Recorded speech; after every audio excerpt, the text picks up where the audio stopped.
Yada say and then so Yamwakwaba Adom TV bedroom health tips na or 5 minutes every day. Joada do kosi fiada. Na wiki mu nyina no ovarian cyst and Dr. Dubuate any edin komo. Mr. Freno na da romanti na dwumedie so yede bro joada do kosi fiada. Nti na kan hu ne tie ni ye fa ne number no na freno. Ebi kura woni yan start but na na wo tie wo freno a wada roma. Obetimi achechi mu enso ediama. Dog ye na se. Yamwakwaba enne ye di wie kura e wo ovarian cyst no wabɔ ne tofa wada roma ye hwɛ treatment enso. Yo meda se say de sikan ye se ovarian cyst ye nsuo a ebegina oba akosua ho. Te wo ye obi a na wuti a hunu se oba bia ye di kan ka se oba bia timi nya sa ovarian cyst ne bi. Oba bia wo ye oba wa sha se nya menses ne obetimi nya. Na wunya sa de no a ehun su science ye be mo ehun se wanya bi no ene se ebetimi ma aboafo no obefele se wo obefe obi ho a na ya sitimi ekutu na ya se aye abomma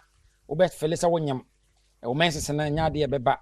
nti wo benya san wo nofo nyina betima hyehye wonu kunu hia obetima te yawo na moja kakra fi wase ba wa hwe ekro obi okos menyam na menyi se ne pese esei obi a wo ho na nsu agu at once boom nsu no so ba scent utimi se matema teme me scent so e wo se nsu nim ni nyina no eye science ya kire se etimi kofa ade of ovarian cyst ba na ye kan the causes of it e kan say obi wa na PID pelvic inflammatory disease na timi de ba anaso obi wa hormonal conditions anaso se wo ye oba nko ade obetimi anya saa ohawo no etesa no na kwan ya ifa so ye sa ovarian cyst na ye simple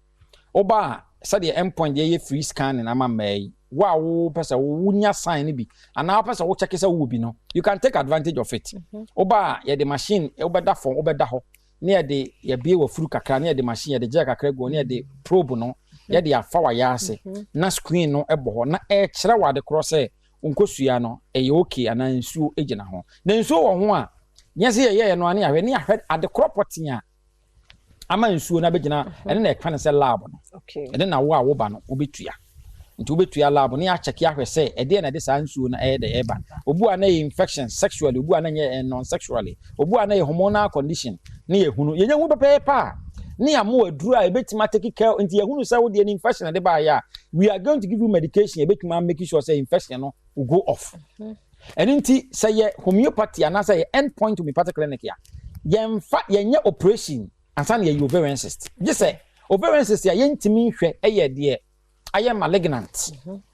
the amoba anyim say 9 months and na yentimi and na ye operation okay but ovarian cyst say dermoid say ye follicular say ye endometriosis say ye say ye polycystic ni nyina no ya de a ye de enuro na ye dey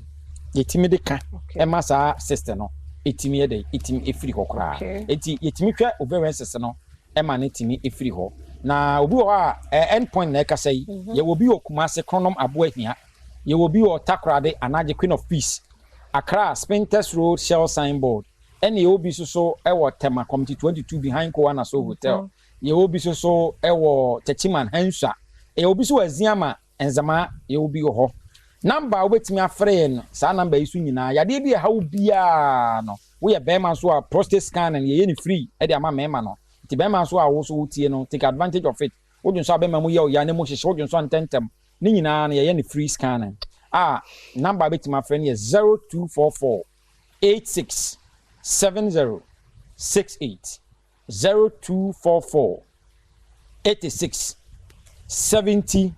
68 0244 86 70 68. Yada Dr. Dubuate ase na wotwi mu nso adehua wode yen afamu nso yada se umre ne wadaje wode maye ene ne nya adwuma frɛ no wapomuden famu nko ade ofrɛ no obeje oso ne number no ode ama wo no 0244867068 bibia ha wadwen afrɛ no na wotwi ebesimu nko ahoden e wo ha hia ye ebese di nkomo foforo yada se